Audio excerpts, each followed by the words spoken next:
Hello மக்களே, first time நம்ம வந்து ட்ரெயின்ல பிரெட் ஆம்லெட் ரிவ்யூ பண்ண போறோம். இதோட காஸ்ட் வந்து 50 ருபீஸ். பிரிச்சு பார்ப்போம். பிரெட் ஆம்லெட், சுட சுட சுவையான பிரெட் ஆம்லெட். வாவ், பிரெட் என்ன இல்ல இப்போ எனக்கு ஷாக்கிங்கா இருக்கு. சீரியஸா சொல்றேன், லாஸ்ட் டைம் நான் வாங்கினப்போ பிரெட் தனியா ஆம்லெட் தனியா கொடுத்துருந்தாங்க. பட் இப்போ நிஜமா பிரெட் கூட ஆம்லெட் கொடுத்துருக்காங்க. சரி, டேஸ்ட் பார்ப்போம். நான் நிஜமாவே அந்த காமெடியா இருக்கும்னு சொல்லிட்டு தான் நான் இதை வாங்கினேனே. இப்படி கொடுப்பாங்க தெரிஞ்சா நான் வாங்கியிருக்கவே மாட்டேன். பட் சீரியஸா நினைச்சு பார்க்கல, இது வந்து பிரெட் கூட ஆம்லெட் போட்டு கொடுத்துருப்பாங்கன்னு. நிஜமா லாஸ்ட் டைம் இப்படி கொடுக்கல மக்களே. இதுக்கு முன்னாடி எக்ஸ்பீரியன்ஸ் உங்களுக்கு யாருன்னா நீங்க வாங்கி சாப்பிட்டு எக்ஸ்பீரியன்ஸ் பண்ணிதான் உங்களுக்கு தெரியும். ட்ரெயின்ல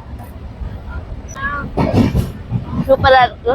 பிரெட் தனி ஆம்லெட் தனின்னு சொல்லி சாப்பிட்டு எக்ஸ்பீரியன்ஸ் பண்ணியிருந்தா மறக்காம கமெண்ட் பண்ணுங்க. அப்படி இருக்கும்னு சொல்லி வாங்கி திருப்பி என்ன மாதிரி மொக்க வாங்கினவங்க இருந்தீங்கன்னா கமெண்ட் பண்ணுங்க, நான் தெரிஞ்சுக்கிறேன். So this is about the video. See you in the next video. Tata, bye bye.